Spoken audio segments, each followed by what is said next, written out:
नैब न्याजी गठजोड़ के जुल्म के सामने झुकना नहीं है, जुल्म का मुकाबला करना है। ये तौहीन अदालत कर रहे हैं, ये ऑर्गेनाइज्ड मनी लॉन्ड्रिंग कर रहे थे शहबाज शरीफ साहब। उनके खिलाफ कोई ट्रांजैक्शन नहीं है।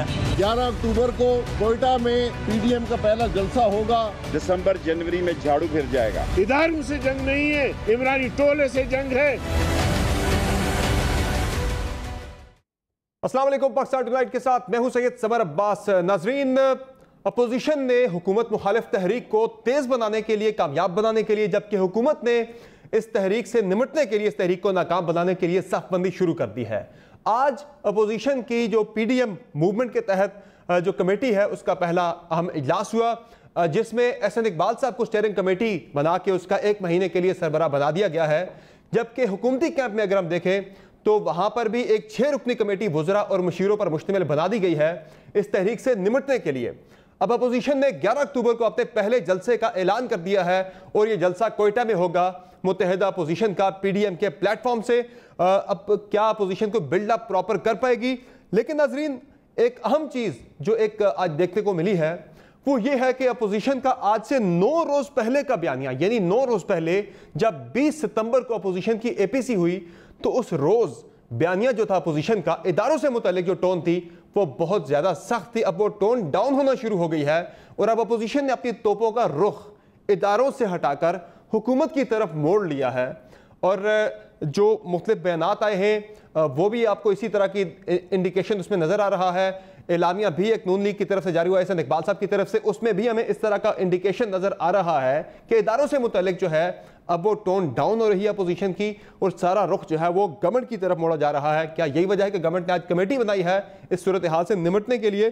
और नाजरीन, एक और बड़ी अहम चीज़ वो ये है कि शहबाज शरीफ साहब की जमानत मुस्तरद होने और उनकी गिरफ्तारी से मुतालिक आज पूरा दिन मीडिया पे मुख्तलिफ चीज़ें चलती रहीं।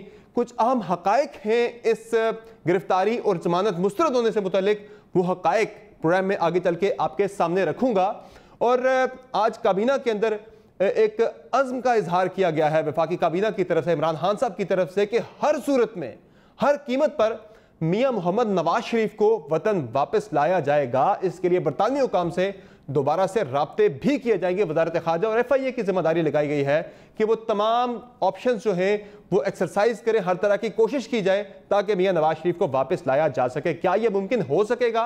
और साथ ही साथ क्या अपोजिशन की APC को कामयाब बनाने, अपोजिशन APC पर अमल दरामद करते हुए तहरीक को कामयाब बनाने के लिए अब आगे क्या लाएमल इख्तियार कर सकती है अपोजिशन, जबकि गवर्नमेंट इससे निमटने के लिए हुकूमत की हिकमत अमली क्या होगी? ये तमाम जो टॉपिक्स हैं, ये तमाम मौज़ूआत आज के प्रोग्राम में डिस्कस होंगे। अभी प्रोग्राम में ज्वाइन कर रही है नाज बलोच साहिबा, पाकिस्तान पीपल्स पार्टी की रुकन कौमी असम्बली है। प्रोग्राम में हमें ज्वाइन किया है सदाकत अली अब्बासी साहब ने, पाकिस्तान तहरीक इंसाफ के रुकन कौमी असम्बली है, हुकूमती स्पोक्स पर्सन कमेटी का भी हिस्सा है। और अज़मा बुखारी साहिबा हमें प्रोग्राम में ज्वाइन कर रही है, पाकिस्तान मुस्लिम लीग नवाज की रुकन सूबाई असम्बली है और सूबाई तंजीम की तर्जुमान भी है। बहुत शुक्रिया आप तीनों मेहमानों का, आपने प्रोग्राम में ज्वाइन किया। नाज़रीन, जिस तरह मैंने प्रोग्राम में आपने इंट्रो में बात की कि अब अपोजिशन की जो टोन है, आज से 9 रोज पहले जो टोन थी इदारों के बारे में, वो अब बदल गई है। अब जो एक जारे बयानिया था इदारों से मुतल्लिक, अब उसमें थोड़ी सी हमें चेंज नजर आ रही है और अब अपोजिशन ने अपनी तोपों का रुख इदारों से हटाकर गवर्नमेंट की तरफ प्रॉपर तौर पर मोड़ लिया है। आज से 9 रोज पहले आपको लेकर चलते हैं 20 सितंबर की APC की तरफ, जहां मियां नवाज शरीफ साहब ने क्या बात की थी। उन्होंने कहा था कि हमारी जो जंग है वो इमरान खान साहब से नहीं बल्कि इदारों से है। वो तब का बयानिया जरा सुन लें, क्या था जरा सुनाए जी। इमरान खान हमारा एज सच हदफ नहीं है, हमारा मुकाबला इमरान खान से नहीं है। आज हमारी जदोजहद इमरान खान को लाने वालों के खिलाफ है।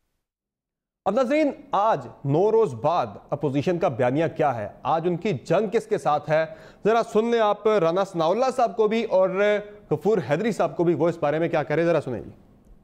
मियां शहबाज शरीफ साहब ने अपनी जमात के लिए भी और अपनी जमात के कारकुनों के लिए, अपने वोटर्स सपोर्टर्स के लिए यही पैगाम दिया है कि नैब न्याजी गठजोड़ के जुल्म के सामने जो है वो झुकना नहीं है बल्कि इस जुल्म का मुकाबला करना है।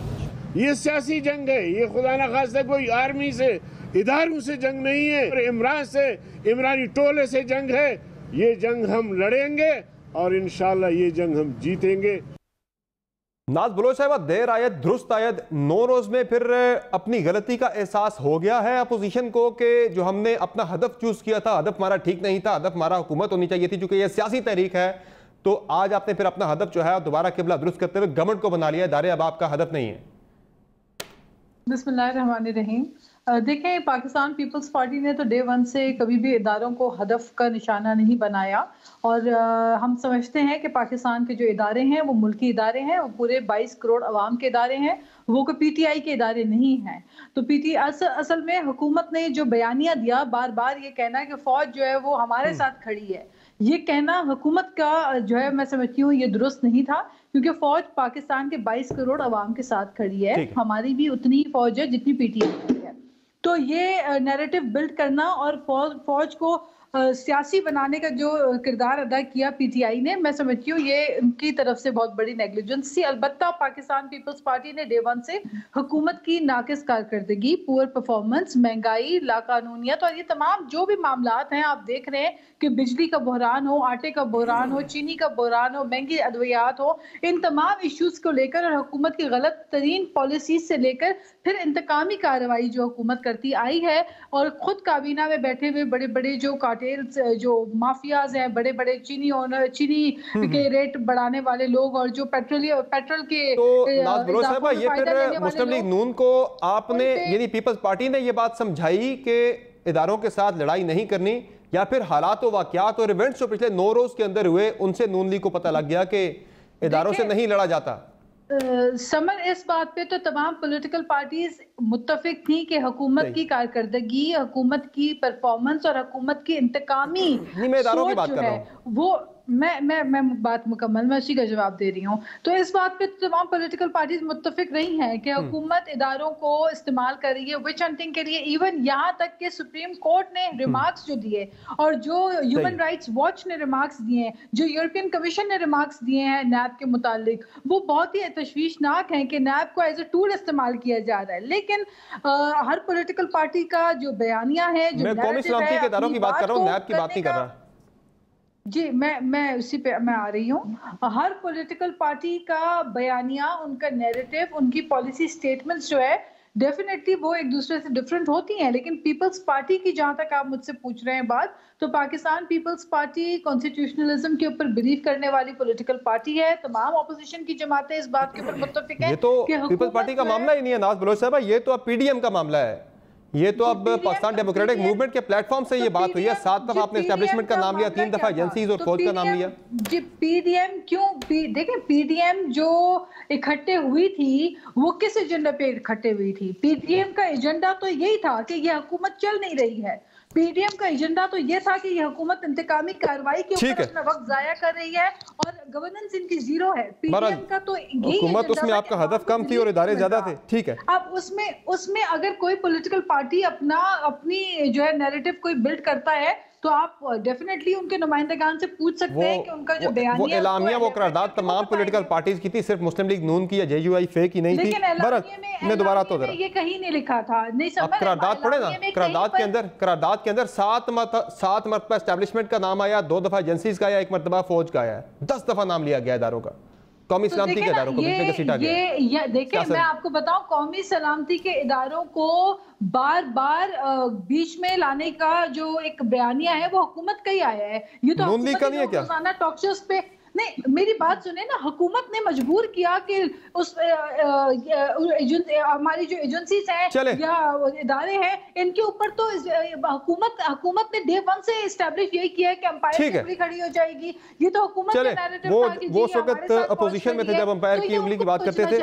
ठीक है, चले उस्मा बुखारी साहब, अब ये रियलाइजेशन हो गई है अपोजिशन को कि इदारों से नहीं लड़ा जाता, इदारे पाकिस्तान के इदारे हैं, लड़ाई है, सियासी लड़ाई है, वो गवर्नमेंट ऑफ द डे के साथ है। आज जो एहसन इकबाल साहब की तरफ से एक सर्कुलर भी जारी हुआ, उसमें भी जो टोन है वो थोड़ी सी डिफरेंट थी कि अगर कोई मिले भी कौमी सलामती के इदारों से, फौज के साथ या एजेंसीज के सरबराहान के साथ मुलाकात होती भी है वो पार्टी को बता के होगी। अब ना मिलने वाली बात जो है वो ख़त्म हो गई है, जो पहले एक बड़ी हार्श आपकी टोन थी।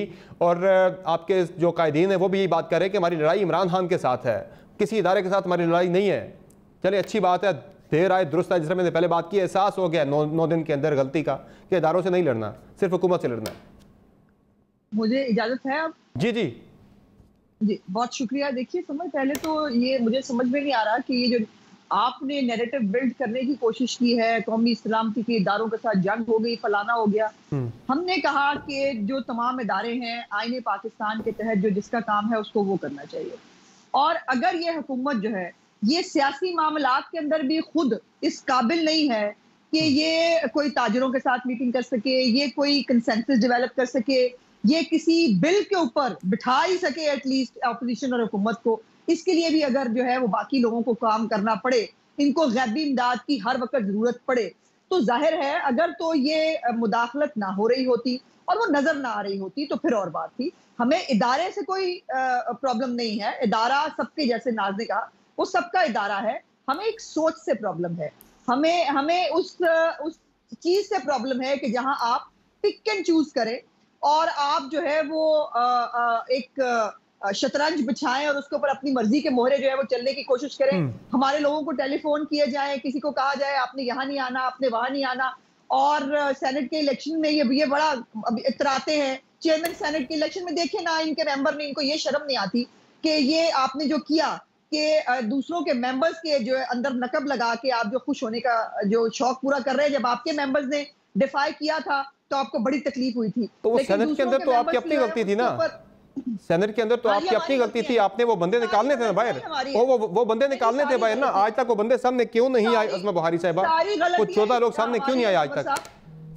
हाँ, सारी गलतियां ही हमारी हैं। अगर आपके पास या हुकूमत के पास तो खैर ये फॉर्मूला है, उनको पता भी होगा कौन कौन थे जिनका जमीर जो है वो पर्दे के पीछे जाके जागता है, उनकी लिस्ट जो है ये हमें फराहम कर दे तो हमारे लिए बड़ा आसान हो जाएगा कानूनी कार्रवाई करना और इलेक्शन कमीशन के अंदर जाना। ये बातें करनी आसान होती हैं। मैं जो बात आपने जो एक नैरेटिव बिल्ड किया, टोन डाउन हो गया, फलाना वो हो गया, हमारा एक नैरेटिव है, हमारा एक नजरिया है। आज मौलाना सनाउल्लाह साहब को आपने दिखाया, वो नैब के बाहर मैं साथ खड़ी थी, नैब के बाहर गुफ्तगू थी और शहबाज साहब के जो आज रिमांड था उस हवाले से और उसके ऊपर जो है उन्होंने नैब के हवाले से गुफ्तगू की।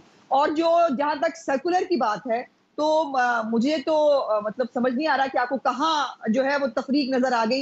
एक एक लफ्ज जो मियां नवाज शरीफ साहब ने पॉलिसी दी थी उस पॉलिसी के अंदर भी मौजूद था कि कोई भी अगर कौमी सलामती के हवाले से मीटिंग है वो पार्टी को बताकर होगी। उसी पॉलिसी के पैरामीटर के अंदर रहकर एक एक लफ्ज जो है इस सर्कुलर का ड्राफ्ट किया गया है। सो हम अपने नजरिए के साथ बड़े क्लियर हैं और ये हमारा नजरिया नहीं है, ये पूरे पाकिस्तान का नजरिया है और ये हर पाकिस्तानी का नजरिया है कि हर इदारे का एक फ्रेमवर्क है और उस इदारे को इदारे की जो बात है अज़मा बुहारी साहिबा, इदारे की जो बात है नहीं इदारे की जो बात है इदारे ने बड़ा वाज़ेह किया है पार्लिमानी लीडर्स की मीटिंग के अंदर भी 16 सितंबर को भी कि जब हमें गवर्नमेंट ऑफ द डे बुलाती है हम वो फंक्शन करते हैं, आइन के मुताबिक हम पाबंद हैं उस पर एक्ट करने के। आपकी वो कहते हैं गवर्नमेंट पीएमएलएन की हो, वो कहते हैं गवर्नमेंट पीएमएलएन की हो, पीपल्स पार्टी की हो या पीटीआई की हो, जिसकी भी हो, गवर्नमेंट ऑफ द डे के हुक्म पे उनकी जो होती है अहकामात पे एक्ट करना हमारी जिम्मेदारी है। वो कहते हैं हमने पीएमएलएन के दौर में भी किया, पीपल्स पार्टी के दौर में भी किया, अब भी कर रहे हैं, किसी पार्टी के साथ नहीं है। आईने पाकिस्तान बड़ा क्लियर है इस हवाले से। आपको in aid of civil government जो करना होता है वो बड़ा क्लियर लिखा हुआ है। कोई आपके ऊपर कोई ऐसी क्लैमिटी है, कोई आपके ऊपर कोई ऐसा प्रॉब्लम है जिसके ऊपर आपको जरूरत है, उसमें सारी दुनिया में होता है। सियासत में कभी नहीं किसी तरह जाता, ये नहीं कहा जाता कि हम मीटिंग नहीं कर सकते, प्लीज आप मीटिंग कर लें, आप अपोजिशन को हमारे साथ बिठा लें, आप इनके मेंबर्स के साथ बात कर लें, ये कहीं नहीं होता और ना ये आईने पाकिस्तान में कहीं लिखा गया है। सो हम इसलिए समझते हैं कि हमारी जंग नहीं है किसी के साथ, लेकिन हम समझते हैं कि पाकिस्तान को अब 72 साल के बाद अपना जो स्ट्रेंथ है उसको दुरुस्त करना होगा और हर इदारे को अपने पैरामीटर में काम करना होगा। इतनी मेहरबानी ना पहले कभी किसी हुकूमत पे हुई है और ना मुझे लगता है आने वाले वक्त में किसी हुकूमत में होगी। आपके दौर में मियां साहब की जब हुकूमत थी तो जब धरना हुआ था इस्लामाबाद में तो उन्होंने जनरल राइस शरीफ साहब से रिक्वेस्ट की थी कि आप मिले, जाके तैरुल कादरी साहब से मुलाकात करें, इमरान खान साहब से मिले। चले जिसको भी पुकार रहे थे, आज आप भी पुकार रहे हैं, आज आप भी पुकार रहे हैं, आज आप लोग भी पुकार रहे हैं, मोहम्मद जुबैर साहब जाके मिल रहे हैं।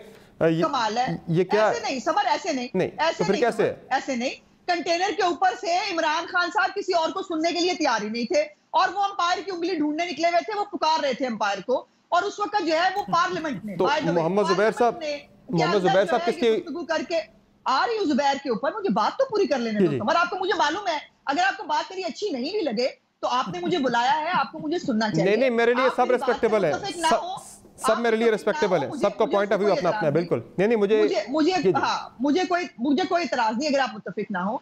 मेरी गुजारिश इस पे ये है कि जहां तक जुबैर साहब की बात है, जुबैर साहब को अभी इसको ये खुद ट्विस्ट दिया इन्होंने, जो मर्जी। अब देखिए ना शेख रशीद वो खुद तर्जुमान बना हुआ है, वो खुद जो है वो कौमी सलामती की आप कह रहे हैं ना मीटिंग थी किल्गित बल्तिस्तान पे, वजीर आजम कहा था, क्या ये मीटिंग वजीर आजम को नहीं करनी चाहिए थी? और उसके बाद फिर बाहर आकर ये मैं जुबैर साहब का पूछ रहा हूँ, आप जीबी पे चली गई हैं, चले उसको बाहर आउट कर रहे हैं, किसके कहने पर?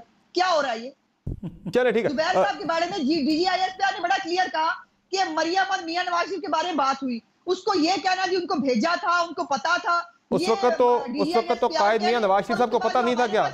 आज आ गया एलामिया के कायद की इजाजत के बगैर मुलाकात नहीं होगी, तब कायद की इजाजत के बगैर मुलाकातें नहीं हो रही थी क्या? चले मैं सब दोबारा, जो भी मुलाकातें हो रही थी उसमें जरूरी नहीं है कि कायद को हर बात पता हो या बताई जाती हो। ये रिवायत रही है कि कमाल है, उनकी इजाजत के बगैर जाके मिल लिया उन्होंने। मुलाकात के लिए अल्लाह का शुक्र है ना, मुझे जाने का शौक है, लेकिन आखिर मुलाकात के लिए बुलाया जाता है तो जाया जाता है ना समर साहब। मैं आपके पास जबरदस्ती तो आके बैठ, बिल्कुल आप मुझे टाइम देंगे तो मैं जाके बैठूंगी ना। बिल्कुल बिल्कुल, चले तो मुझे टाइम मांगा भी जाता है कभी कभार, ठीक है आप हमारे घर मत आए, चले टाइम मांगा भी जाता है कभी कभार मुलाकात के लिए। मैं दोबारा तो आपकी तरफ सदाकत अली अब्बासी साहब, फिर अब आपको भी ये समझ आ गई है कि अब चूंकि रुख जो है तोपों का इदारों से हट के गवर्नमेंट की तरफ आ गया है, आपको आज एहसास हुआ है, अब खतरा आपको महसूस हुआ, आपने कमेटी बना दी है, एक 6 रुकनी कमेटी वज़रा की, जिसमें असद उमर साहब हैं, शहजाद अकबर साहब हैं और शफकत महमूद साहब हैं और फवाद चौधरी साहब हैं, शेख रशीद साहब हैं। आपने कमेटी बना दी निमटने के लिए अपोजिशन की तहरीक से, कल तक आपको खतरा नहीं था? बहुत शुक्रिया समर साहब, मुझे उम्मीद है कि जिस तरह आपने ख़वातीन को अनइंटरप्टेड टाइम दिया, मुझे भी देंगे ताकि जितने सवालात आपने उठाए। अनइंटरप्टेड तो नहीं था, फिर उसके बाद मुझे ना भी टाइम दें तो कोई बात नहीं। 3-4 बातें, एक तो बात थी नज़रिए की, बयानिए की, नैरेटिव की कि मुस्लिम लीग नून का बयानिया है, इन्होंने बयान कर दिया। मेरे नज़दीक मुस्लिम लीग नून के 2-3 बयानिया है। एक बयानिया है रात की दिन की रोशनी वाला, वोट को इज्जत दो, और रात वाला बयानिया है सानू माफ़ी दो। अच्छा, वो जो पब्लिक का बयानिया है, जो मुस्लिम लीग नून के कारकुन का बयानिया है, वो है कि जनाब इदारों की आज़ादी और जो अंदर है वो बड़ों की आज़ादी, हमारे कायदीन की आज़ादी, जो लूट मार की है उसकी आज़ादी। तो ये तो मेरा इस पे कमेंट है। दूसरा बात, फ़ौज एक हुकूमत का इदारा है, हुकूमत जहाँ चाहेगी फ़ौज को, चाहे वो ज़लज़ला है, सैलाब है, कोई काम है, उसमें वो फ़ौज काम करेगी। हमने मुस्लिम लीग नून नवाज शरीफ साहब की तरह फ़ौज को कभी भी नहीं कहा कि जाके अपोजिशन के साथ जिस तरह धरने में थे कि जाके इनके साथ इनको एंगेज करें और इनको टेबल पर लेके आए। अगली बात मियाँ साहब की तकरीर की है, वो कहते हैं ना लुक हु इज़ टॉकिंग। मियाँ साहब एंटी इस्टेब्लिशमेंट का और फ़ौज की इस्टेब्लिशमेंट की सियासत में मुदाखलत का रोनर होते हैं, और जनाब वो इदारों के ऊपर इदारे, state with in the state and state above the state की बात करते हैं। बंदा कौन बोल रहा है? जिसकी पैदाइश होती है जनरल जिलानी की गोद में, जो ज़ियाउल हक, चले वो तो अब आपकी तरफ आ गई है ना, होता है वो तो अब आ गया आपकी तरफ, रियलाइजेशन हो गई है।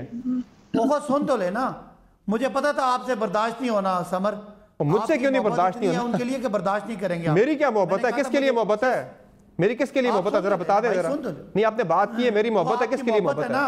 किसके लिए मोहब्बत है बता दे। मोहब्बत है, मैं मेरे लिए सारे काबिल एहतराम है जाकिर भाई साहब। नून के लिए मोहब्बत होगी तो करे ना, मुझे अपनी क्या मोहब्बत है? मेरे लिए सब मोहतरम है, सब काबिल एहतराम है। हुकूमत का मौकफ तो दे दो ना।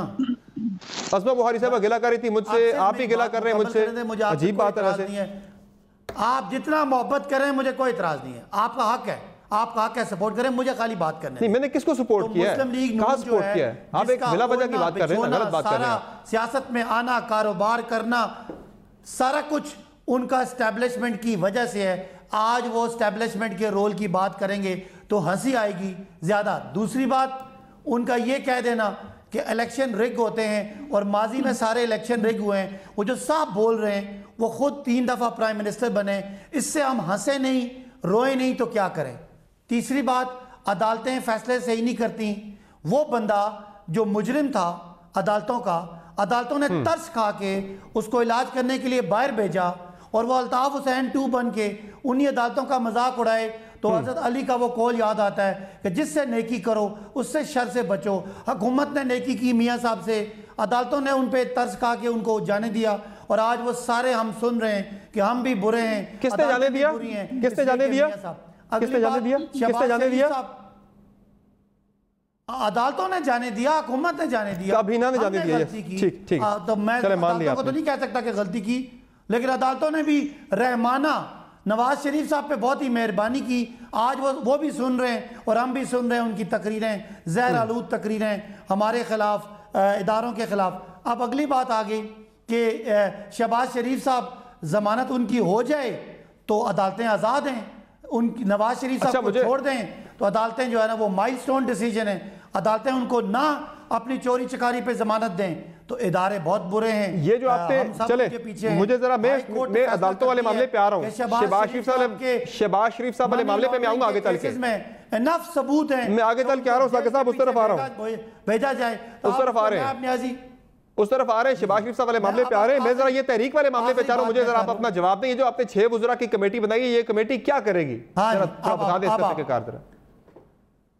देखें, ऑपोजिशन है, उनके मुतालबात हैं, वो कोई बात करना चाहते हैं, उनका कोई गिला है तो मेरा ख्याल है हम उनके जमहूरी हक को मानेंगे और सवाए NRO के उनको हर चीज़ देने के लिए तैयार हैं। उनको कहीं बैठना है, उनको इलेक्शन में धांधली नजर आई है, कोई कमेटी बनाएं, कोई केस करें, किस जगह पे बात करें, हल्का खुलाएं, मेरा खुलवा लें, हम खुलवाने के लिए तैयार हैं। ये मुज़ाकरात के लिए कमेटी अपोजिशन के साथ नेगोशिएट करने के लिए बनाई गई है, धरने ले,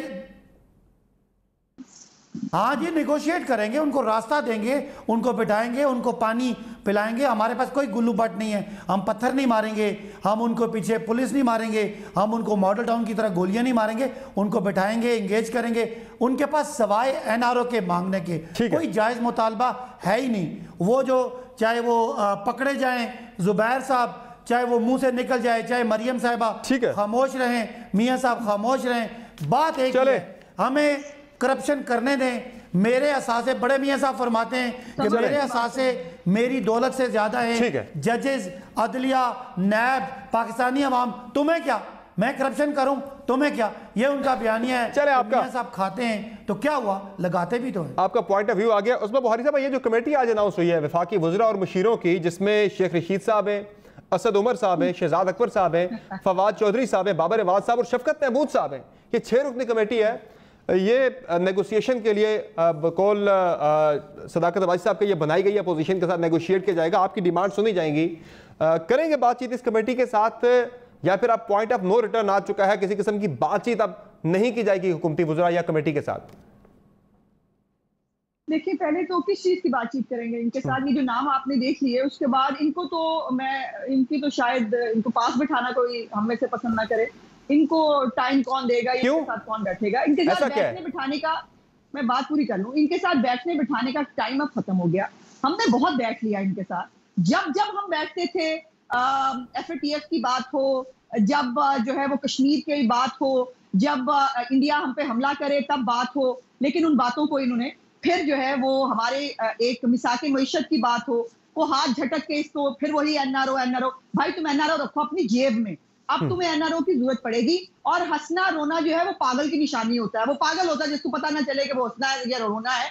तो वाकई लुक हु इज टॉकिंग वो है कि जिसने जो है वो तहरीके इस्तकलाल पे जनरल असगर साहब से शुरू किया, उसके बाद वो 2011 का किसने शफकत महमूद के घर मीटिंग की, उसके बाद धरने में क्या होता रहा, उसके बाद RTS बंद करके कैसे इलेक्शन हुआ, बड़ी लंबी तारीख है। जितने ये इदारों के रिश्तेदार बने हुए हैं ना आज, ये वजीर आजम होते हुए ये अमेरिका में जाके एडमिट करके आए हैं कि उसामा बिन लादेन को जो है वो हमने पाला हुआ था, अलकायदा जो है वो पाकिस्तान ने बनाई, ये वजीर आजम ने कहा। और उससे पहले इंडिया में जाकर, और जो ये मैं वो बातें दोहरा नहीं सकती जो गुफ्तगू जर्नल्स के बारे में। आपको कमेटी की कॉन्स्टिट्यूशन पे एतराज है या बिल्कुल ही कमेटी में आपने बात ही नहीं करनी हुकूमती कमेटी से? मैं क्या दिया जी, वो इतनी इंपॉर्टेंट कमेटी नहीं है कि जिसके बारे में मैं इतना टाइम जाया करूं। मैं सिर्फ इतना बताना चाहती हूँ, जो कौमी सलामती के ये रिश्तेदार जो आज बने हुए हैं ना, ये जरा अपनी गुफ्तगू सुन लें कि ये क्या क्या कहते रहे हैं। फैजाबाद का धरना कैसे हुआ था, 2014 का धरना क्या हुआ था, यही तो रोना है, यही तो हमारा दुख है कि हमें इसलिए कहा कि रिकंसिलिएशन एक कमीशन बनाए, उसके अंदर सब आकर अपनी अपनी बात करें। यकीनन मुदाखलत रही है इलेक्शंस के अंदर, जो है वो कैसे पैट्रियट बनती थी, क्यू लीग बनती थी, तब भी नून लीग को तोड़ा जाता था या पीपल्स पार्टी को तोड़ा जाता था। ये तो मौसूफ ये सारी पार्टियों का मजमुआ है, ये तो जो है वो हलीम पकी है सारी पार्टियों की, जो आज तरीके इंसाफ है, दूसरों को बातें करते थकते नहीं है। उस वक्त ये सारे बुरे होते थे, आज इंसाफ की लॉन्ड्री उसमें तो वो IGI का जिक्र भी आएगा फिर, लेकिन कैसे बनी जो थी इलेक्शन, हाँ वो बनाई ना, किसने बनाई, किसने पैसे दिए, फिर उस पर करो ना बात। यही तो हम कह रहे हैं कि जो जिसका गुनाह है फिर उस गुनाहगार पे बात किसने लिए उसका नाम भी आएगा, सिर्फ देने वाले नहीं लेने वाले का नाम भी आएगा। ये नहीं हो सकता, ये नहीं हो सकता, और ये नहीं हुआ। जो इस दफा हुआ 2018 में RTS बंद करके शाम 7 बजे के बाद जो गली गली मोहल्ले मोहल्ले हर पोलिंग स्टेशन पे हुआ, ये पाकिस्तान की क्या दुनिया की तारीख में कभी नहीं हुआ, और ये सारी दुनिया ने देखा। मैं वो कार्टून आपको और जो खबरें छपी थी ना इंटरनेशनली, वो मैं आपको पढ़ के नहीं बता सकती, आपका प्रोग्राम चला नहीं पाएगा इतना। वो इमरान खान जो है वो 4 हलकों की तहकीकात के लिए खड़े हो गए थे। अज़मा बुहारी साहब, इमरान खान 4 हलकों की तहकीकात के लिए, रिकाउंट के लिए खड़े हो गए थे, धरना दे दिया था इस्लामाबाद में आके, एक पूरी तहरीक चलाई थी, एक पूरी तहरीक चलाई थी। 70 हलकों की बात है। आप लोग तो आगे बढ़े ही नहीं, उसके बाद आप लोग तो आगे बढ़े ही नहीं है। 2 साल बाद जाके आपको याद आया है, 2 साल बाद जाके आपको दोबारा से आपको याद आया है। नहीं, शुरू में आपने बात की, शुरू में अपोजिशन ने बात की, इलेक्शन कमीशन के बाहर एहतजाज भी हुआ, उसमें शहबाज शरीफ साहब खुद नहीं आए थे, चलो जो भी वजह है, उसके बाद आप इस मामले को लेकर चल ही नहीं सके। आज 2 साल बाद जाके आपको फिर याद आया है कि धांधली हुई थी, 2 साल बाद आप बीच में खामोश रहे। भाई 4 हलकों की बात पे 126 दिन का धरना हो गया था, यहाँ तो 370 हलकों की बात हो रही है। हम तो ये कह रहा हूं ना, फर्क बता रहा हूं। मुझे बात तो पूरी करने दो समझ। जी जी, यहाँ तो ये भी पाकिस्तान की तारीख में भाई कभी नहीं हुआ कि मुस्तरद वोट जो है वो जीतने के मार्जिन से ज्यादा हो, ये भी पाकिस्तान की तारीख में कभी नहीं हुआ। वादा साहब जो है वो इलेक्शन जीते शहबाज शरीफ साहब से 600 कुछ वोटों से और हजारों की तादाद में मुस्तरद वोट से, ये भी कभी नहीं हुआ। सो इसलिए ये आप ख्वाजा आसिफ साहब के हल्के में भी यही मामला है, वहां भी मुस्तरद वोट ज्यादा है। होने का टाइम दिया, ख्वाजा आसिफ साहब के होने का टाइम दिया और तब्दीली का मजा चखने का टाइम दिया कौम को, तब्दीली का मजा ठीक है। जरा पूरी कौम, ये जिनको बड़ा शौक था हमारी बारी आने, मुस्लिम लीग नून के कितनी की पड़ी है हुकूमत को, पूरी कौम को वो देख रहे हैं। मुस्लिम लीग नून के पार्लिमानी लीडर ख्वाजा आसिफ साहब के भी मुस्तरद वोट जो है वो जीते गए वोटों जो मार्जिन उससे ज्यादा थे। बहरहाल नाज बलोच साहिबा, ये जो कमेटी बनी है 6 रुकनी कमेटी, हुकूमती वज़ीर और मशीरों पर मुश्तमिल, जिसमें शेख साहब भी हैं, शहजाद अकबर साहब भी हैं, फवाद चौधरी साहब हैं, बाबर एवान साहब, शफकत महमूद और असद उमर हैं, ये कमेटी काबिल कबूल है? आपको मुज़ाकरात के लिए करेंगे इस कमेटी के साथ, नेगोशिएट बातचीत करेंगे, या फिर आपने बातचीत सिर्फ इमरान खान साहब के साथ करनी है? देखिए, बात यह है कि जो आपने शुरू के नाम लिए शहजाद अकबर साहब और ये सब, ये तो वो लोग हैं जो रोजाना प्रेस कॉन्फ्रेंस करके नैब की होने वाली जो भी कार्रवाई होती है उसकी पेशगी इत्तला दे देते हैं। जो कभी मुल्जिम बनाते थे अब तो डायरेक्ट मुजरिम का सर्टिफिकेट दे देते हैं, यानी कि अदालतों का भी इंतजार नहीं है, ना नैब की कोई तफ्तीश का इंतजार है, ना अदालती फैसलों का इंतजार है। प्रेस कॉन्फ्रेंस किया और ये भी मुजरिम और वो भी मुजरिम और वो भी मुजरिम।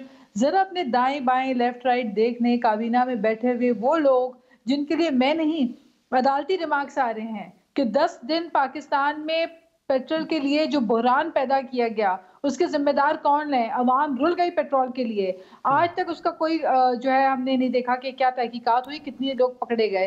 फिर आप मुझे बताएं, BRT बनाते हैं आप, एक सुनहरा BRT का ख्वाब दिखाते हैं, फूलों भरे शहर पेशावर को खड्डों का शहर बना देते हैं, और होता ये है कि रोज एक बस जलती है, एंड में BRT बंद हो जाता है क्योंकि एक ब्लैकलिस्ट कंपनी को अरबों रुपए का आपने कॉन्ट्रैक्ट दिया था। आप सभी ग्रीन लाइन मुझे बताइए तहकीकात नहीं, मेरे वो तो ग्रीन लाइन वफाकी प्रोजेक्ट है, वफाक पैसा देना पसंद नहीं करती। वफाक सिंध के अंदर सैलाब आया, हम बोलते रह गए, चीफ मिनिस्टर ने इमदाद के लिए बार बार गुजारिश की, आप जाके देखें जितने हमने रिसोर्सेज इस्तेमाल किए, नहीं आपने बात की तो जवाब देने दें। फिर टिड्डी दिल का मामला होता है, हम कहते हैं वफाक का जो रवैया है वो आपके सामने है कि कुछ नहीं करना हमें। तो फिर आपने जब काम नहीं करना और आपने महंगाई करनी है, आपने बात, अभी सर्दियां आई नहीं है और वजीर मौसूफ कह रहे हैं कि सर्दियों में गैस तो आपको सिर्फ खाना पकाने के औकात में मिलेगा, ऐसा तो कभी नहीं होता था। 55 रुपए की चीनी चोर जो छोड़ गए उनको तो आप चोर डाकू कहते हैं। पंजाब में BRT जो है, पंजाब में मेट्रो पंजाब हुकूमत ने चलाई थी, केपी के अंदर बीआरटी की सूबाई हुकूमत ने चलाई है, यहाँ 12 साल से आप बैठे, फिर भी आप वफाकी हुकूमत की तरफ देख रहे हैं कि वो वहाँ पे आके आपको ग्रीन लाइन बना के देंगे, बसेस तक आपने नहीं चला सके आज तक वहाँ पे। समर मेरी बात मुकम्मल करने दें। जी करें, आप बात करें। प्रोजेक्ट होता है, सुबह आपको 65 to 70% रेवेन्यू, 70% रेवेन्यू जनरेट करने वाला सूबे को आप उसका हक ड्यू शेयर नहीं देते हैं। आप तरसा के उनके तरक्याती बजट नहीं देते, उनको आप पीएसडीपी कट लगा देते हैं। आपने डेवलपमेंट खत्म करके रख दी है, आपने बेरोजगारी उरूज पे करके रख दी है, महंगाई आपने बढ़ा दी है। फिर मुझे बताइए, अगर जिम्मेदार आप उठा के हमें ठहराए, केपी के एहतसाब कमीशन पे ताला लगा दिया है। ठीक है, चले अब तहरीक पे आ जाए वापस जरा। फिर मुझे आप बताइए, तो तहरीक बात यही है, कोई एनआरओ नहीं मांग रहा। इस वक्त अवाम परेशान है, और आप याद रखिए कि जब 4 हलकों के लिए अवाम निकल सकती है, तो वही अवाम अपने बच्चों के पेट के लिए, भूख के लिए, इस महंगाई का मुकाबला करने के लिए जरूर निकलेगी। और इस वक्त मैं आपको, और ये जो कमेटी अनाउंस हुई है, कमेटी पे जरा बता दें, कमेटी से नेगोशिएट नहीं करेंगे इस कमेटी के साथ। कमेटी तो एक मजाक है, कमेटी तो एक मजाक बन के रह गई है। इस कमेटी के अंदर आप देखें तो सही ना, वो लोग जो रोजाना प्रेस कॉन्फ्रेंस करके खुद नैब भी बने हैं, खुद जुडिशरी भी बने हैं, खुद अदलिया भी बने हैं, खुद फैसले भी सुना देते हैं, तो फिर वो बैठकर अगर कमेटी बनाएंगे तो आप इससे ज्यादा बड़ा मजाक कर नहीं सकते। ठीक है सदाकत साहब, आपको कमेटी चेंज करनी पड़ेगी सीरियस एटीट्यूड के वजह। और मैं एक और बात सबर आपको बता दूं, क्या आप ये अभी बात कर रहे थे कि 2 साल लगे आप लोगों को समझने में, जानने में। हकीकत ये है कि जब पीटीआई ने धरना दिया था, तब भी पीपल्स पार्टी ने इन्हें जाके कंटेनर में कहा था कि आके पार्लियामेंट्री डेमोक्रेसी के ऊपर आके उसको स्ट्रेंथन करें, अब पार्लियामेंट की ताकत का सही इस्तेमाल करें। आज तो आप इस्तीफे देने के फैसले में शामिल है साथ। लेकिन हुआ ये कि तब पीटीआई तो नहीं समझी, अंडरस्टैंड नहीं की ना उन्होंने इस बात को। वो समझते थे कि हमारा जमहूरी हक है एहतजाज है, और उन्होंने किया। आज हमारा भी हक है कि हम एहतजाज भी कर सकते हैं। मैं दोबारा तो आपकी तरफ बात बोलो साहब, आपका पॉइंट अभी आ गया। ठीक है सदाकत भाई साहब, अब कमेटी फिर आपको तब्दील करनी पड़ेगी। कमेटी की कॉन्स्टिट्यूशन पे बड़ा सख्त एतराज है पीपल्स पार्टी को भी, नून लीग को भी। वो जमातें जिनसे आपने नेगोशिएट करना है, आपने इसमें वुज़रा वो डाल दिए हैं कि जो डंडा छोटा चलाना जानते हैं वो बात करना नहीं जानते। यहाँ क्रश करने के लिए बनाई है या मुज़ाकरात के लिए? असल में आपको पता है और हमें भी पता है इनकी सियासत का। इनको एक ही कमेटी चाहिए जिस कमेटी ने इनको बैठ के ये बताना है कि वो जो 34 पॉइंट नैब के ऑर्डिनेंस में वो ख़त्म कैसे करने। इनका मसला ये है कि इन दोनों की लीडरशिप जो है, उनके पूरे ख़ानदान दर्जनों केसेस, करप्शन के केसेस में, जिस तरह अभी नवाज शरीफ साहब, शहबाज शरीफ साहब आज जिस केस में पकड़े गए, आपको पता है उनके नौकरों के अकाउंट में 9.5 अरब रुपए आए हुए। वो मंजूर पापड़ वाला जो कभी पाकिस्तान में से बाहर नहीं गया, वो बेचारे पिंड दादन खान से कभी बाहर नहीं गया, उसके अकाउंट से बाहर से पैसे आए हुए हैं शहबाज शरीफ साहब को। वो उस पे बता रहे हैं, बड़े लकी लोग हैं, इनको बाहर से। वो राना साहब कह रहे हैं शहबाज साहब के अकाउंट पे 1 रुपया भी नहीं आया। और वो जरा सुन ले, जरा राना सनाउल्लाह साहब जो कि सूबाई सदर मुस्लिम लीग नून के, जरा उनका पॉइंट ऑफ व्यू भी सुन ले। आपने एक बात की, जरा सुन ले। मैं दोबारा आपकी तरफ आता हूँ, माजरत खाऊं, दोबारा आपकी तरफ आता हूँ, जरा सुन ले जरा। मियाँ शहबाज शरीफ ने अदालत के सामने ये चैलेंज किया प्रोसिक्यूशन को। 25,000 पेजेस में जो है, किसी एक गवाह ने मियाँ शहबाज शरीफ के खिलाफ कोई एक इल्ज़ाम लगाया हो, कोई उनके अकाउंट में जो ये मनी लॉन्ड्रिंग का वही बेला कर रहे हैं, उनके अकाउंट में कोई एक ट्रांजैक्शन जो है वो ये दिखाएं। उनके खिलाफ कोई ट्रांजैक्शन नहीं है। जी, वो आज भी कहते हैं शहबाज साहब के एक धेले के करप्शन भी साबित कर लें तो मुझे चौक पे उल्टा लटका दें। जी देखें ना, शहबाज साहब माशाल्लाह बड़े समझदार आदमी हैं।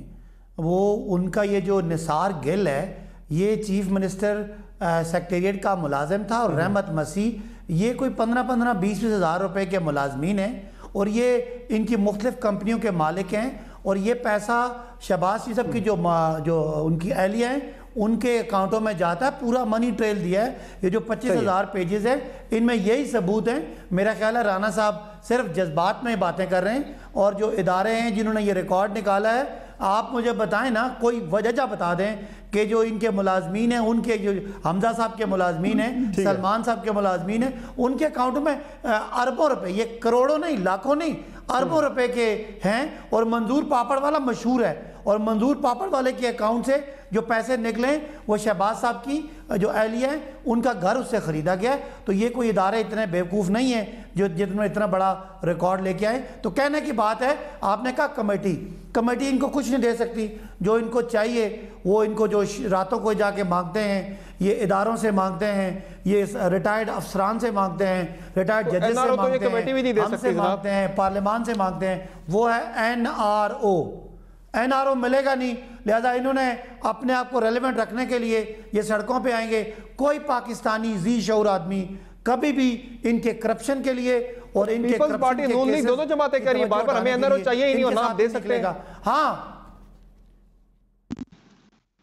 मैं आपको बता रहा हूँ 34 पॉइंट को दिखा दें जो नून लीग पीपल्स पार्टी ने रिटर्न शाह महमूद कुरैशी साहब को दिए हैं, जिसमें 38 पॉइंट का 38 उसके शिक्के नैब के कानून की ये 34 चेंज करना चाहते हैं। अगर आप एक प्रोग्राम रखें मैं वो ले आऊंगा। बिल्कुल, इस पे बात हो चुकी है काफी ज्यादा। में एक नवाज शरीफ खानदान, शहबाज शरीफ खानदान और पीपल्स पार्टी के केसेस उसमें निकलते हैं। मसलन ये कि जी 1999 से पहले करप्शन वो तो ना कहें, 5 साल पुराने केसेस बंद कर दें ताकि ये सारे मेन केसेस बंद हो जाएं और मनी लॉन्ड्रिंग को नैब के परव्यू से निकाल दें। ये क्या है, ये जिस दिन कानून आएगा ये सारे बाहर आ जाएंगे। चले नाज़रीन, यहाँ एक ब्रेक ले लेते हैं और ब्रेक से वापस आएंगे तो हम बात करेंगे मियाँ शहबाज शरीफ की ज़मानत के मामले पर। बड़ी अहम एक कानूनी नुक्ता है इसमें जो आपके सामने रखेंगे और बहुत सारी कुछ गलतफहमियाँ भी जुड़ी हैं इससे जो पूरा दिन चलती रही हैं सोशल मीडिया पर भी और मेन स्ट्रीम मीडिया पर भी। लेकिन कानूनी लीगल पॉइंट क्या है, असल हक़ाइक़ क्या है शहबाज शरीफ की ज़मानत मनसूख होने से मुतल्लिक आपके सामने रखेंगे। छोटी सी ब्रेक के बाद हमारे साथ रहिएगा।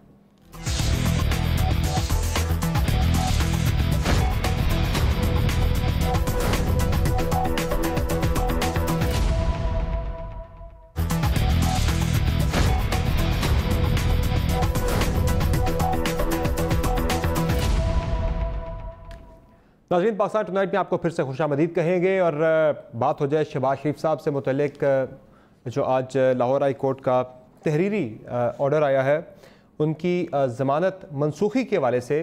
इस ऑर्डर में नाज़रीन बड़ा वाज़ेह तौर पर लिखा गया है कि when the order was announce, जब ऑर्डर अनाउंस किया जा रहा था, फैसला दिया जा रहा था, तो उस वक्त शहबाज शरीफ साहब के जो वकील हैं एट द सेम टाइम उसी वक्त उन्होंने परमिशन ली, जो पटिशन थी शहबाज शरीफ साहब की ज़मानत के लिए वो विड्रॉ की जाए।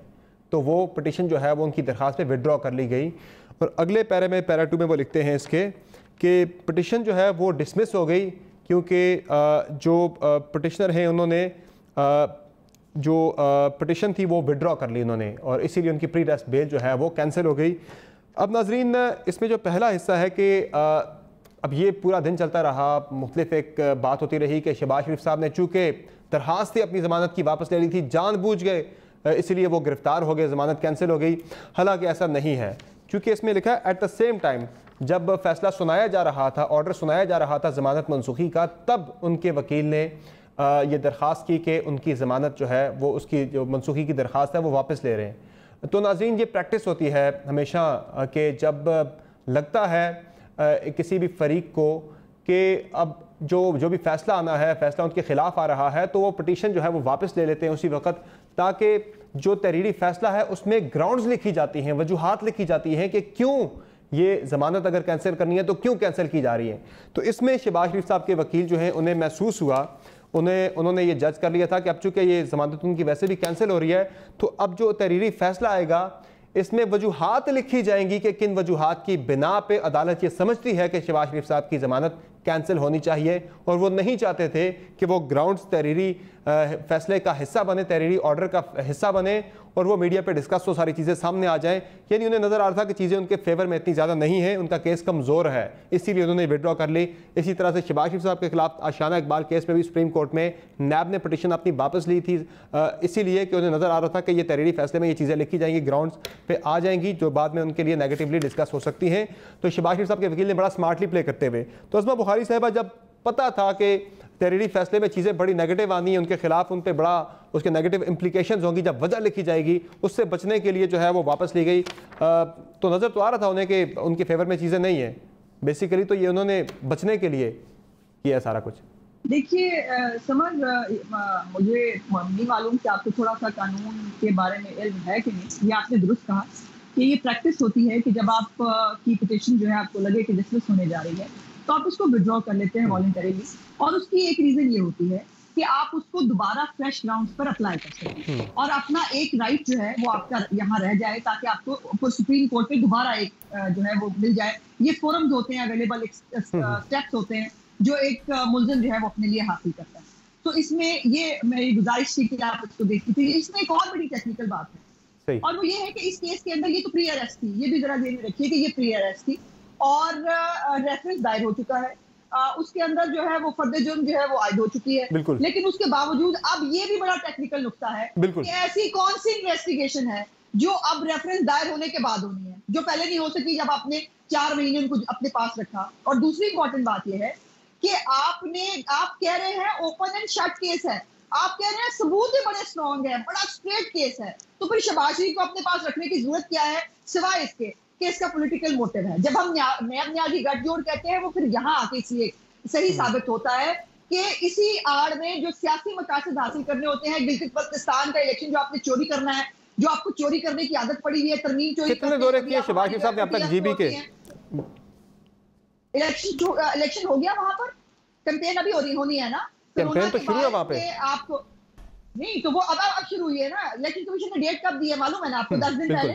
और अभी हमें कैंपेन शुरू करनी है ना उसकी, और अभी तमाम पॉलिटिकल, अभी तो हमने अपनी कैंडिडेट अभी फाइनल नहीं किए, हमें कैंडिडेट फाइनल करने और हमें जो है वो कैंपेन करने जाना है, और कैंपेन से पहले ही आप हमें उठा लें। और दूसरी बात यह है कि जाहिर है वो नून में से शीन बाहर नहीं निकल रही थी, तो फिर जाहिर है इतना तो फिर शीन को जो है वो सबक सिखाने का इतना इंतजाम तो होना था ना, और वो करना पड़ना था कि ये हो जाए।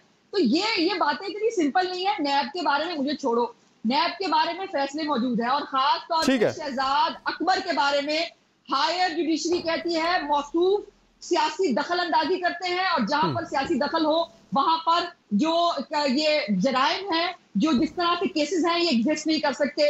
यहाँ पर जहां पर हल्की सी स्मेल आ रही है सियासी तौर पर, और इनकी अपनी क्वालिफिकेशन के ऊपर बहुत सारे सवालात हैं। और ये नैब का, एक मिनट, ये जो एनआरओ का झुंझुना है ना भाई, इसको कहते हैं हम, हमारी नजर में ये है नारो मेरे भाई नारो।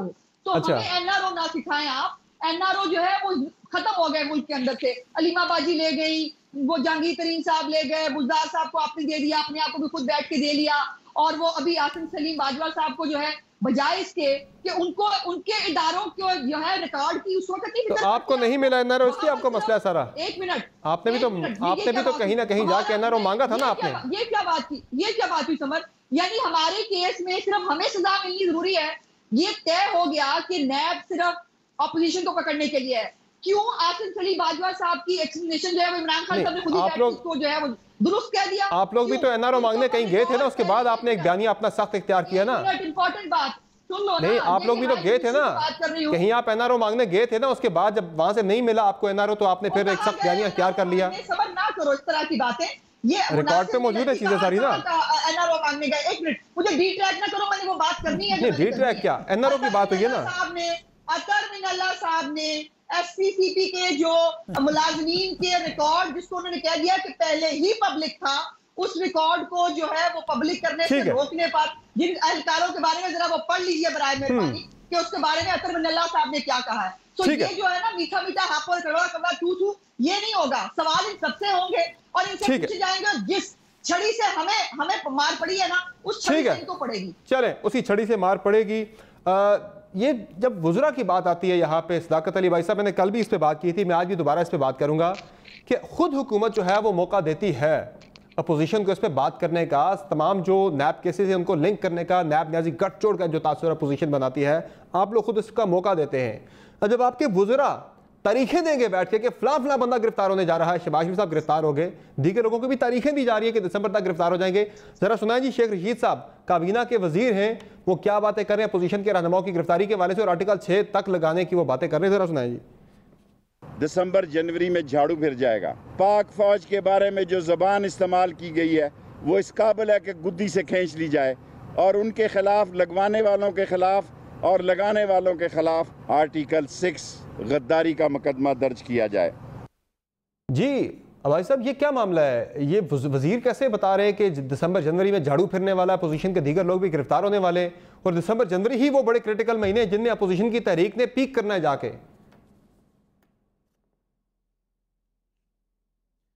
पहली बात तो ये कि ये ज़मानत को आपने जोड़ दिया गिलगित बल्तिस्तान के इलेक्शन से, इसमें तो आप ये कह रहे हैं खुद के मतलब कहीं तौहीन ना हो जाए, लेकिन अदालतें जो है वो इलेक्शन के मामलात में मुदाखलत कर रही हैं। आपको पता है कि ये जो ज़मानत रिजेक्ट हुई है ये नैब ने रिजेक्ट नहीं की, तो अदालत आलिया ने रिजेक्ट की है, हाई कोर्ट ने ज़मानत रिजेक्ट की है। जब हाई कोर्ट ने दी थी तो बहुत अच्छी थी, हाई कोर्ट ने नवाज शरीफ को बाहर भेज दिया, वो बड़ी हाई कोर्ट बहुत अच्छी थी। आज शहबाज शरीफ साहब के पास, उनके पास उन्होंने सबूत दिखाए होंगे, ग्राउंड दिखाई होगी, मुझे तो नहीं पता क्या दिखाया। उन्होंने कहा शहबाज शरीफ साहब को बंद कर दें, तो वो अदालत बुरी होगी, और वो अदालत जो है वो उसको ख्याल नहीं आया कि जी उधर इलेक्शन हो रहे हैं। ये क्या बातें कर रहे हैं आप? चोरियां करें आप, ना सीज़न देखें, ना जगह देखें, ना मुल्क देखें, आप अरबों खरबों अपने बच्चों के, अपने मुलाजमों के अकाउंटों में ले आएँ, यहाँ से कमीशन लें, यहाँ से किकबैक्स लें, उसको बाहर भेजें, वहाँ से टीटीस के जरिए ले आएँ, खुले आम आप मनी लॉन्ड्रिंग करें, और जब आपको पकड़ा जाए, आपको पहले ज़मानत दी जाए, वो ठीक थी, ज़मानत वापस दी जाए तो हम सब नैब न्याजी गठजोड़ में आ गए। गुजरा को कौन बताता है? पाकिस्तानी अवाम को गुजरा को कौन बताता है कौन गिरफ्तार होने वाला है? इमरान खान ने भी बताया, मोहतरम जरदारी साहब ने भी बताया, मोहतरम बिलावल साहब ने भी बताया, मोहतरमा बेनजीर भुट्टो भी इन शरीफ खानदान की सर, आपको कौन बताता है? उसके बताते बताते शहीद हो गई। आपको कौन बताता है ये गिरफ्तार होने लगे? मुशर्रफ साहब ने भी बताया, इलेक्शनों में भी बताया। अब आपको कौन बताता है गिरफ्तार होने वाले हैं? के इदारे पाकिस्तान के, सुन लेना, पाकिस्तान के इदारे हैं, जब केसेस की डिटेल आ रही होती है, आप जैसे साफ़ी भी निकाल लेते हैं, वज़रा भी निकाल लेते होंगे, मुझे तो नहीं पता। शेख रशीद साहब सारी ज़िंदगी के वो सियासत के एक्सपर्ट हैं, वो इस तरह की बातें करते हैं, हमारी पार्टी से वो नहीं है, ये नहीं पता हमारे एलाई हैं, लेकिन उनकी अक्सर बातें ठीक होती हैं। ये किसको रिप्रेजेंट करते हैं शेख साहब? कल आपके मरियम नवाज साहब की प्रेस कॉन्फ्रेंस के ऊपर प्रेस कॉन्फ्रेंस हो चुकी थी, शहजाद अकबर साहब की भी और शिबली फराज साहब की भी, उसके ऊपर आके शेख साहब ने फिर से प्रेस कॉन्फ्रेंस की। क्या वजीर इत्तलात की प्रेस कॉन्फ्रेंस काफी नहीं थी जवाब देने के लिए? तो भाई इस मुल्क में एक सजा याफ्ता मुजरिम कौन से खिताब कर सकता है? आपको शेख रशीद से क्या इतराज? मुझे इतराज नहीं है, आपको शेख रशीद मुझे इतराज नहीं है। क्या इतराज है? हमें तो मियां साहब के जो सजा याफ्ता मुजरिम हैं, अदालतों को मतलूब हैं, यहाँ से भागे हुए हैं, उनके बारे में हमें आपको इतराज नहीं है। शेख मुझे तो इतराज नहीं है, इमरान खान साहब को इतराज नहीं है, मुझे क्या इतराज होना है? इमरान खान साहब को इतराज नहीं है, वज़ीर आज़म को इतराज नहीं है, मुझे क्या इतराज होना है किसी चीज पे? तो फिर आप खुद कहते हैं खान साहब ने अलाउ किया। शेख रशीद साहब एक पार्टी ऑन करते हैं, वो अपनी पार्टी का मौकफ देते हैं, उनका हक है, हमारे वो एलाई हैं, हम उनके साथ अभी वो वजीर है, अभी वो चले, तो बाकी आपको एतराज करना है तो पे सब पे एतराज करें। नाज बलोच साहिबा, ये एनआरओ से जोड़ा जा रहा है सारे मामले को। आप कहते हैं इमरान खान एनआरओ दे नहीं सकते, फिर आप नैब न्याजी गठजोड़ की बात भी करते हैं। जो एनआरओ दे नहीं सकता वो गिरफ्तार कैसे करवा सकता है? देखिए, ये तो मैं पहले भी आपको कह चुकी हूँ कि एनआरओ उन तमाम काबीना के वज़राओं को, जो बड़े बड़े मगरमच्छ हैं, जो हर दौरे हुकूमत में हुकूमत का हिस्सा होते हैं, जो परवेज़ मुशर्रफ की काबीना थी वो कॉपी पेस्ट करके जिनको ले आए, और जिनकी वजह से सदाकत अब्बासी साहब जैसे लोगों को इनको जो है काबीना में डालने के बजाय शेख रशीद अहमद को इन्होंने अपनी काबीना का हिस्सा बना दिया। तो असल पीटीआई तो बहुत पीछे रह गई ना, वो तो बहुत पीछे रह गई असल पीटीआई। और शेख रशीद अहमद की जो बयानात हैं जो आ रहे हैं रेलवे वजीर के, एक वजीर के स्टेटमेंट्स इस किस्म के आए, और वो भी उस वजीर के जिनके अपने महकमे में सबसे ज्यादा रिकॉर्ड हादसात उनके दौरे। बहुत शुक्रिया, बहुत शुक्रिया, बहुत शुक्रिया आप तीनों मेहमानों का, आपने प्रोग्राम में अपना कीमती वक्त इजाज़त दी। अल्लाह हाफ़िज़।